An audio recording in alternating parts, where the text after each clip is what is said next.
Hello to all my friends and family, and welcome to this episode of Jim's 5am Club. As you can see, it's a brilliant blue autumn day here in Sydney, and I'm up here perched up high on the Cahill Walkway, Cahill Expressway, and the clouds blown away, the smoke is blown away as well. It was very, very smoky this morning, so we've got a brilliant autumn day. It feels more like a spring or a early summer's day. So I always say that autumn in Sydney is by far the best weather. Just brilliant at the moment.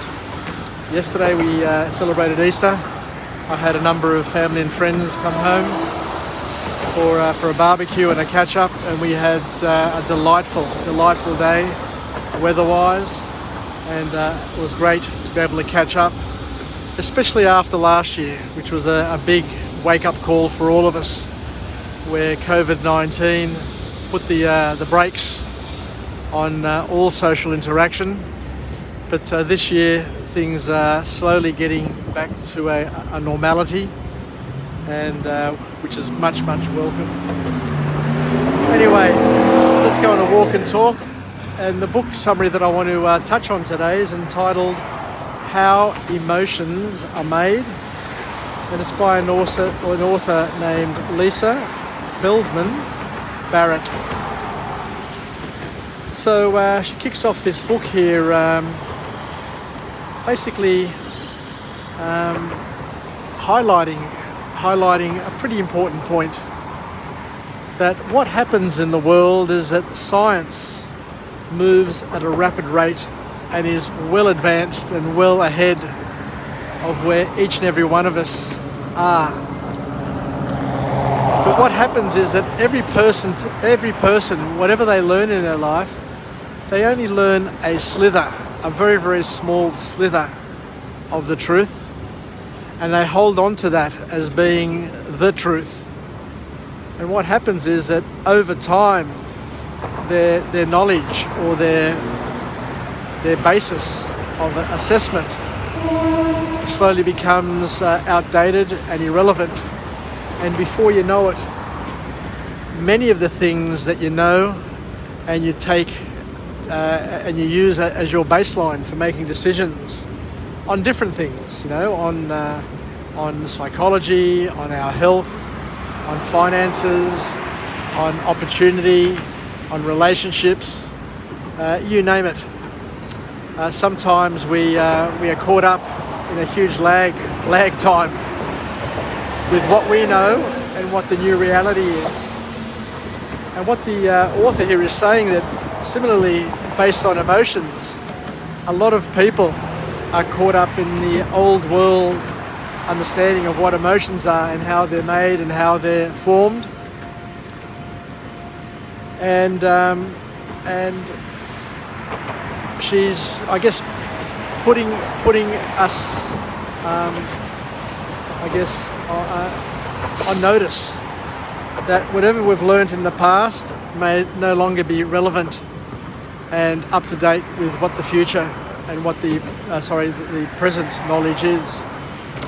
So what I'll do is I'll do the best I can with this book, because it is a difficult one to try and figure out what she's actually saying, because as I say, I've got my own sort of views. I've read other books which have other views, but I guess that's the beauty of Jim's 5am Club, is that what we do is we present what the authors say, and we open it up to discussion, to debate, and to interpretation.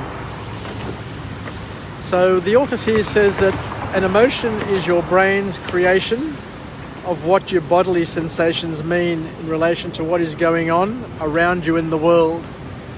So basically we're trying to interpret what's going on, and lots of different things are going on, and because we're all in different places at the same time, our slither or our understanding of what's going on in the world is going to be different, and it's going to be biased and in many ways coloured by the news feeds that we follow, the friends that we hang out with, and what we sit and think about ourselves.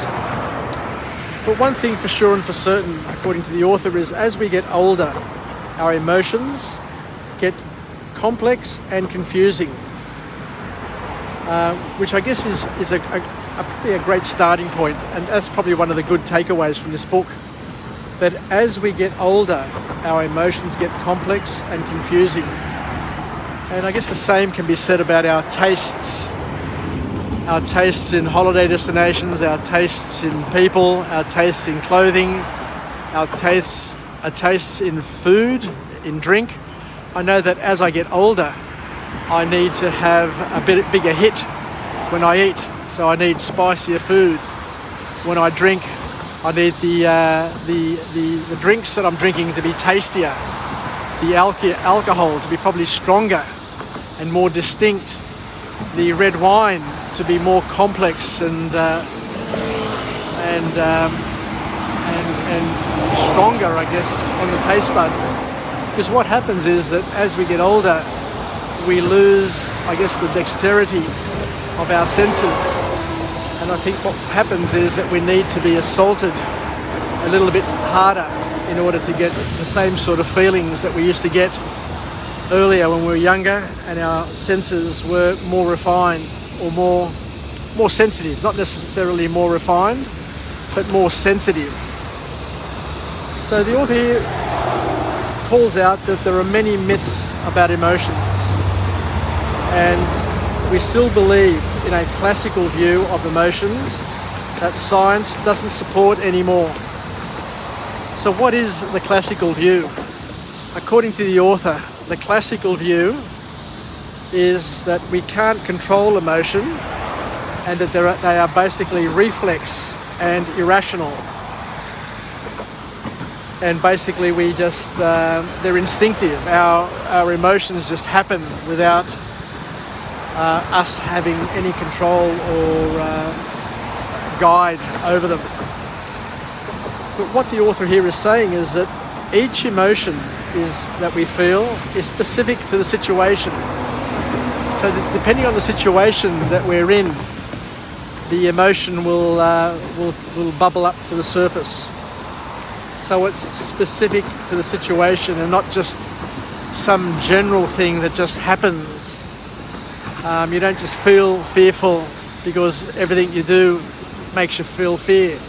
What the author's saying is that that specific situation has the ingredients that make you feel fearful, as opposed to you just equating any situation generally and feel that fear. So the author then goes on to make another point to say that the brain makes emotions on the spot based on sensory input, so what the senses take in, as well as your predictions, what you think that you should be feeling at that point in time. So what's right? The author believes in a view that our emotions are constructed. So it's called constructed emotion, where the source of the emotion is in each person's individual experience. Once again, this is all getting a bit esoteric and a little bit beyond what I can comprehend. But I'll be honest, there are some things that I'm happy to go along with, and yet there are other things that create a cognitive dissonance. But I'll just continue with this one here. What the author here is suggesting is that the brain predicts and interprets sensory inputs. The brain simply confirms or denies whatever our predictions are. So a lot of the things are based on our expectations, which I guess makes sense. If you expect to have a good time, so a lot of people when they go to Greece expect to go to Mykonos and to have a good time. They see all the marketing blurb, they hear everybody else's stories, and before you even get there, you kind of feel as if you're going to go there and have a great time anyway. So when you get there, anything that happens to you, you kind of label it or, stamp it with some authority that you're going to have a good time, and whatever happens, and if it's based on what you predict is going to happen, and if it is anywhere close to that prediction, then what you do is you label it as being a good time, and you remember it, and you create an emotion based on that prediction. So as we said, the brain simply confirms or denies your prediction. And I guess this is a little bit down the path of confirmation biases, where that we just basically scan the universe to prove our ideas or our expectations, either right or wrong. So if you create an expectation, confirmation bias theory suggests that your brain, your reticular activating system, will simply just look for evidence to prove that what you thought is right is actually right. And I guess before I just expressed a confirmation bias where I said I feel that autumn in Sydney is the best ever weather. So my brain will tend to ignore any crappy days and just open up and focus on the great days and just say, well, there you go, there's the evidence that what you said is true. So this is down the line where the author says that we construct our emotion based on experience. And the third formal point to come out of this book is where the author says that our experience of emotion is largely based on culture and our beliefs about it, which once again I believe. I am Greek, and I tend to see the world, even though that I was brought up in Australia, I have been brought up with the colours of Greece, the overlay of the Greek way of life. So that that shapes my experience. It shapes my predictions, and thereby the culture and our beliefs about it will obviously shape the emotion and the experience that I actually